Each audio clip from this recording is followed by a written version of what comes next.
One of the big themes at the World Economic Forum for the last couple of years has certainly been artificial intelligence. But the future of food and agriculture is certainly something that's absolutely critical. There's nobody better to speak about this than Nadir Godrej, the Chairperson of Godrej Agrovet. Thank you, sir, very much for being with us. Great to speak to you once again. When one speaks about artificial intelligence and the agriculture sector and food processing, what is the link? Artificial intelligence has a big role to play in the food sector. And in GodrejAgrovet, we are using artificial intelligence in several areas. We have a crop protection business where we produce chemicals that help to protect the crops. And to find out about crop diseases, we use photographs and we use artificial intelligence to study the photographs of the crops and determine what kind of disease it is. And that is very useful. In our oil palm business, we take satellite photographs of all our oil palm plantations, which are owned by smallholders, and they don't have the wherewithal to manage the plantations very efficiently. But once we see the photographs, we can give them advice. We can tell them what kind of fertilizer to use. We also do soil testing. All that gets analyzed. And wherever possible, we use artificial intelligence and give them the right advice to improve their yields and the quality of the oil they produce. And therefore, reducing inputs like fertilizers, reducing costs as well, is that something that improves with the use of technology such as AI? Absolutely, because once you know the exact conditions of the crop, you don't overuse fertilizers. And overusing fertilizers causes pollution and damages the soil. But if you use the right amount, it's very good. And you are collaborating with tech firms as well around the world.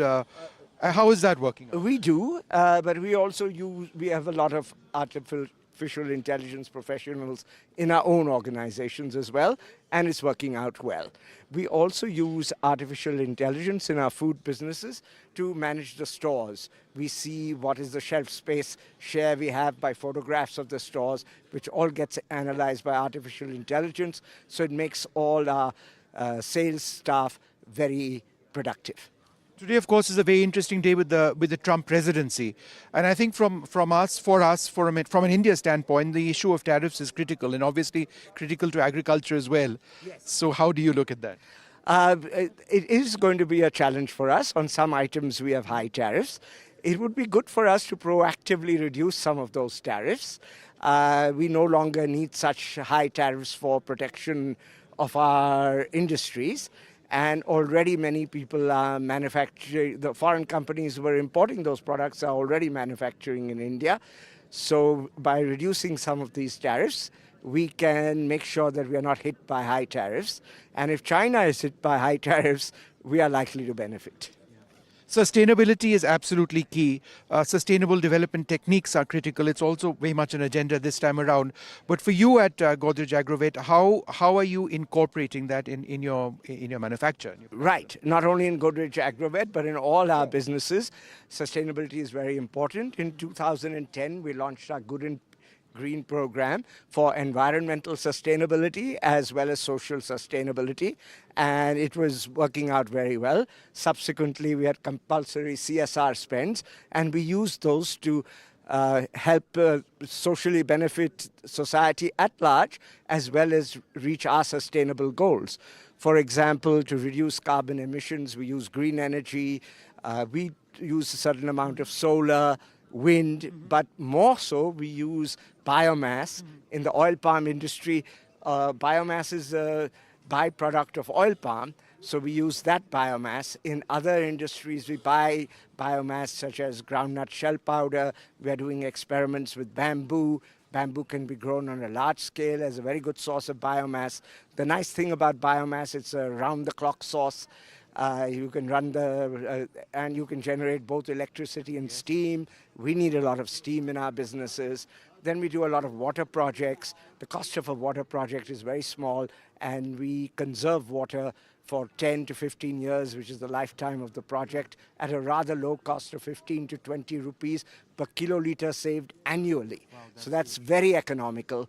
And we did quite a few projects in collaboration with NABARD, and we're continuing some projects near our factories as well. So not only do the farmers benefit, not only do trees grow in those areas, so carbon also gets captured, but we also protect the water supply to our own factories.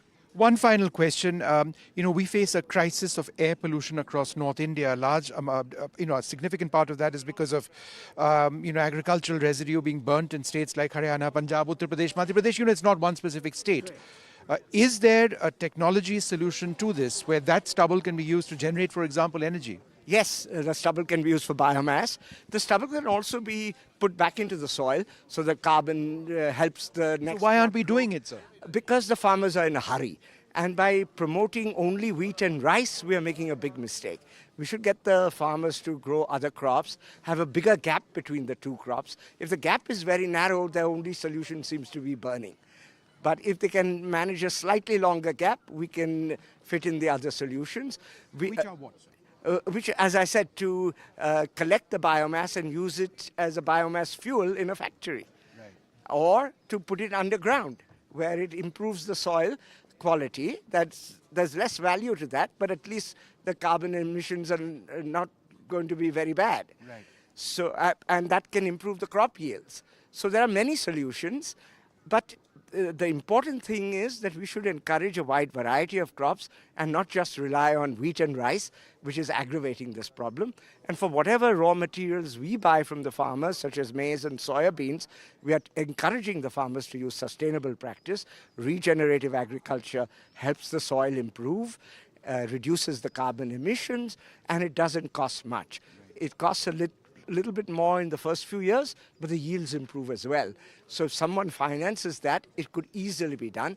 Lots can be done to make agriculture sustainable, and we should all work on that. Wonderful speaking to you. How many times have you been to Davos? I've lost count, but I think it must be 11 or 12 times. Wonderful. Thank you very much, sir. Appreciate it. Thank you. There you have Mr. Nadir Godrej speaking to us, not just about his business, but about the larger theme about sustainability in agriculture. There is a solution to the mess that we face in North India when it comes to agricultural stubble burning, but reducing carbon footprint, so very important. And of course, the use of artificial intelligence in agriculture as well.